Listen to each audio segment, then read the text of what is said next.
This episode of Musical Hell is brought to you by Midnight Musicals. Welcome to the podcast Musical Underground. Thank you. Hi, I'm Diva from Musical Hell, and I know the score.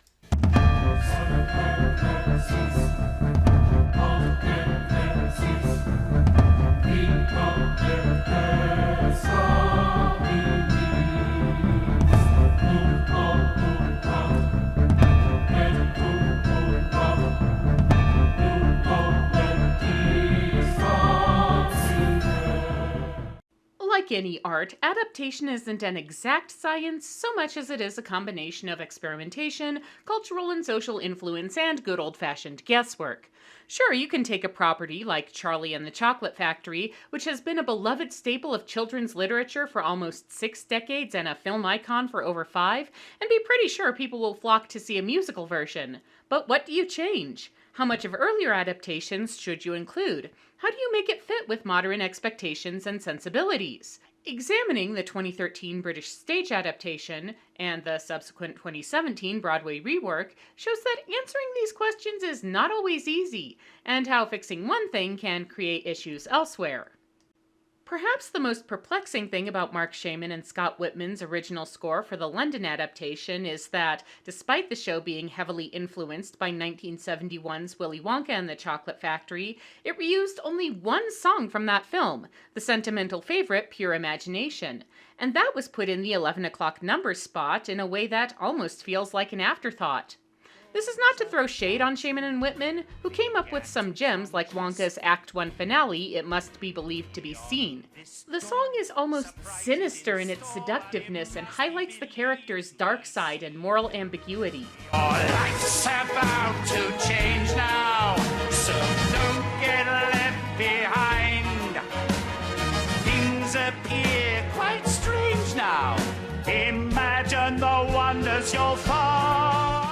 But as with most musicals of this type, audiences attend in the expectation of something familiar, and so more of the Leslie Bricusse Anthony Newley score was inserted into the Broadway version, including the Candyman and the Oompa Loompa motif, and moving Pure Imagination towards the beginning of the second act. Talk about your childhood wishes. You can even eat the dishes. For all its weirdness, Charlie and the Chocolate Factory has a pretty straightforward moral arc. Vice and excess lead to ruin, while the virtuous protagonist is ultimately rewarded. But what constitutes vice and virtue changes with time, and that leads to re-examining the central characters of the story. In Roald Dahl's original novel, Charlie is a little bit of a cipher. His main qualities are general kindness and decency. The musical fleshes him out a bit by giving him a strong creative streak, giving him more in common with the eccentric Willy Wonka. For her, I would invent an ice cream that would never melt, so she could feel all day the way I wish she always felt.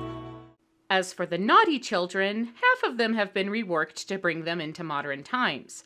Augustus Gloop and Veruca Salt remain pretty much unchanged. Gluttony and greed are rather timeless, but gum-chewing Violet Beauregard and television-obsessed Mike TV have shifted focus in a way that's almost identical to the 2005 Tim Burton adaptation.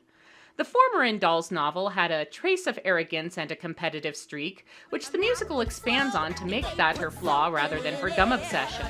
Daddy bought a pack of gum and the chewing would not stop, so now you know where I'm coming from. Bow down to the Queen of Pop.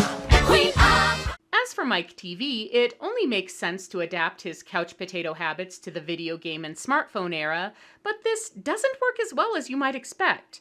Dahl's invective against television was the most strident of his screeds in the book, and updating it only increases the sense of generation shaming, not to mention adds a touch of ableism.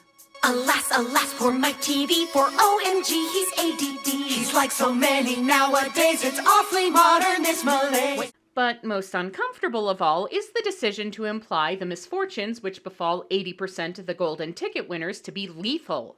This is something threatened in Dahl's book and subsequent adaptations, but which is ultimately escaped. The bad kids are traumatized and altered by their karmic payback, but not outright killed. Nasty though they may be, they are still kids after all, and having them explode or get ripped apart by giant squirrels feels a bit too extreme. Maybe that's why the Broadway version made the peculiar decision of having these 4 roles played by adults. Veruca Salt was once on point, but watch as we dislocate each joint. Her ballet career is looking grim as we tear her apart from limb to limb. So how well does Charlie and the Chocolate Factory work in this latest version? In some ways, very well. There's that distinct mix of wonder and creepiness that typifies so much of Doll's work, and Charlie's personality resonates a bit more than in other versions. At other times, it feels like it's trying too hard on the black comedy front, and it can never quite shake the feeling that its main reason for existing is nostalgic cash-in. But it's a familiar story with a large, colorful cast and a heartwarming finale, and that alone will make it a sweet treat for school, regional, and community productions for years to come. I'm Diva, I know the score, and now, so do you. Living there, you'll be free if you truly